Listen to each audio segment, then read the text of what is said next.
Now, some challenges for you. Jot these down. I'm going to go through them very quickly now. Here's number one. Review your performance, whether it's communication or whether it's activity or whether it's a CEO or whether it's on the job.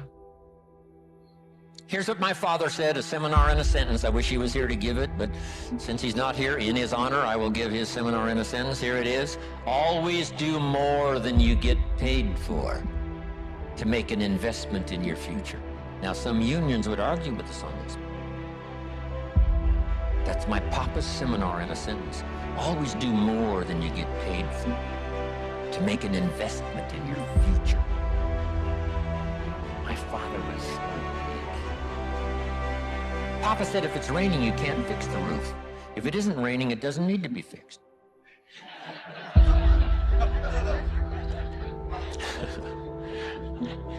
He was a grand old man.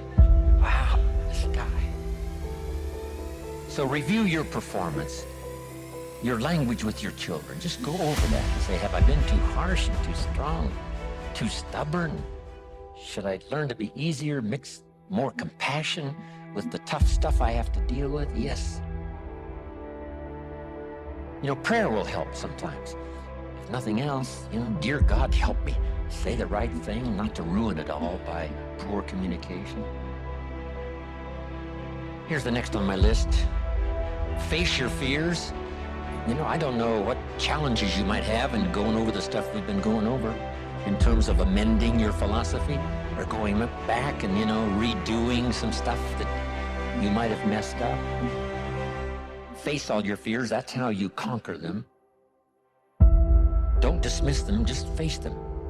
Say, here's what I'm afraid of. I wonder what I could do to change that. Here's the next one. Exercise your willpower to change direction. You don't have to keep doing what you've done the last 6 years if it's not yielding you the benefits you want. In the seminar I do for Jerry,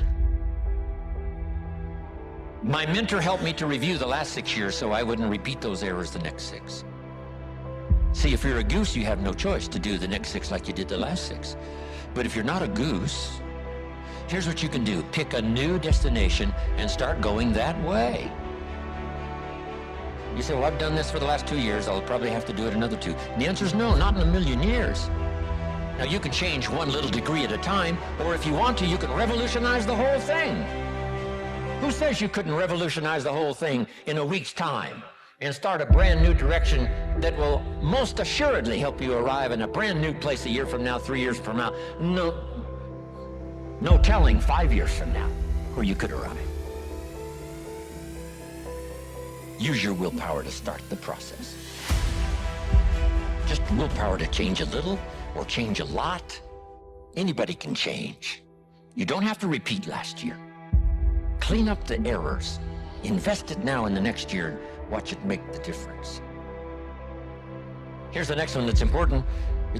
Parents have to do it. We ask our kids to do it, but we've got to do it. Admit your mistakes. Sometimes you have to admit them to others. Here's some of the best words in the English language. I'm sorry. The reason why those are good words is because it could start a whole new relationship. It could start 2 people going in a whole new direction. I'm sorry. Simple, easy. Not easy, but if you get this done, the turnaround can be dramatic. The early years can be big in payoff. And here's the big one. Admit your mistakes to yourself. You don't have to babble about them to everybody in the neighborhood. But it doesn't hurt to sit down and have a conversation with yourself and say, there's no use kidding myself. Here's where I really am. I've got pennies in my pocket and I got nothing in the bank. That's what I said after the Girl Scout left my door.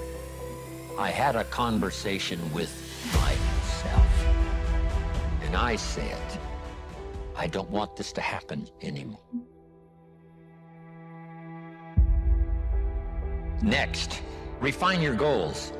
I don't know what ambitions you've had up until now, but this weekend would be a good time to start the process. We're going to talk about our goals workshop before our session is over this weekend. Maybe that will help stimulate you to set some higher goals, reach for some higher purpose, go for something beyond what you thought you could do. By the time this weekend's over, you might double, triple, quadruple the amount of goals, purpose, all the things you think you can accomplish. You could multiply that by 10 by the time we finish here on Sunday. Here's the next one, believe in yourself. Yes, you got to believe in God, and you got to believe in the community, and you've got to believe in the possibilities. You've got to believe in the economy. You've got to believe that tomorrow can be better than today. But here's the big one, believe in yourself. There isn't a skill you can't learn. There isn't a discipline you can't try. There isn't a class you couldn't take. There isn't a book you couldn't read.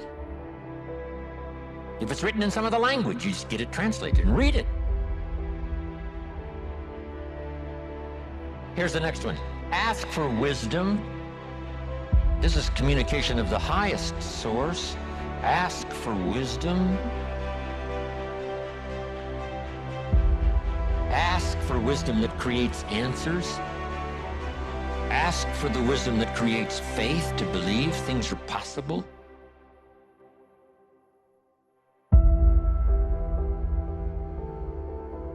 In King Solomon's day, there was the dilemma of two mothers who claimed the same baby. And the question was, whose baby is this? This mother says, it's mine. The other mother says, no, it's mine. Solomon said, bring me the baby.